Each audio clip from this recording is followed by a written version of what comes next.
परिवार है और परिवार में जब इस प्रकार का कोई बड़ा कार्यक्रम होता है, फंक्शन होता है, शादी होती है, तो ऐसे विषय हुआ ही करते हैं और उस समय फिर पहले की, आगे की, पीछे की सब घटनाओं को ध्यान में रखते हुए कुछ ना कुछ विषय जो चलते हैं वो चला करते हैं।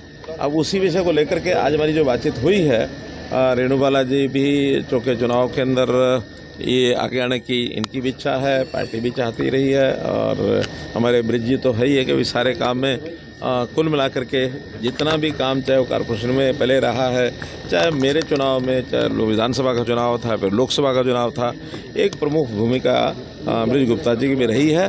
कुल मिलाकर के सारी बातचीत हुई है। तो भी ये अकेले नहीं हैं, इनके साथ बहुत बड़ी टीम है, इनके समर्थक हैं, कार्यकर्ता हैं, सब हैं।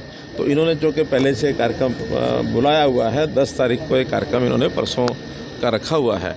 तो 10 तारीख को परसों कार्यकर्ताओं के बीच ही बैठेंगे और जो भी इनके मन का विचार होगा उनके साथ साझा करेंगे। और साझा करने का मेरी आशा अपेक्षा यही है कि हम मिल करके और यहाँ करनाल की विधानसभा सीट को जीतेंगे और जीत करके और जो अगले बार यानी भारतीय जनता पार्टी की तीसरी बार सरकार बने हरियाणा के अंदर, उसमें अपना योगदान करनाल की सीट का, क्योंकि मैं स्वयं 10 साल 9.5 साल पहले रहा हूँ और उसके बाद 6 महीने का जो समय उस कार्यकाल का बचा हुआ था, उसमें भी हमारे वर्तमान मुख्यमंत्री नायब सिंह सैनी जी यहाँ से विधायक बन के गए हैं। उनकी उस चुनाव में भी पूरी भूमिका इनकी जो रही है। नहीं माने हो गया ना, मैंने बात आपको बता दी ना।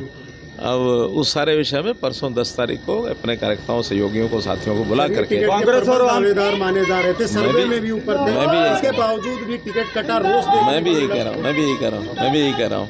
कांग्रेस और आम आदमी पार्टी का गठबंधन हुआ, उसको कैसे देखते हैं सर? वो मैंने पहले आपके आने से पहले सारी विषय बताया है कि इस गठबंधन के नाते से जैसे विचार उनके मन में आया, तो साफ ये पता लग रहा है, आपको भी पता लग रहा है, हमको भी पता लग रहा है कि वो अपनी हार मान चुके हैं। अगर वो हार न मानते तो इस प्रकार के गठबंधनों की बातें क्यों करते?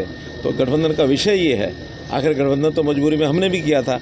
गठबंधन का अर्थ ही ये होता है कि वो अपने दम पर आगे नहीं बढ़ पा रहे हैं, तो इसीलिए गठबंधन हो रहा है। मैं सभी लोगों से मिलूंगा कि जो विधानसभा क्षेत्र में। चलिए, धन्यवाद। जो प्रचार हुआ है, धन्यवाद।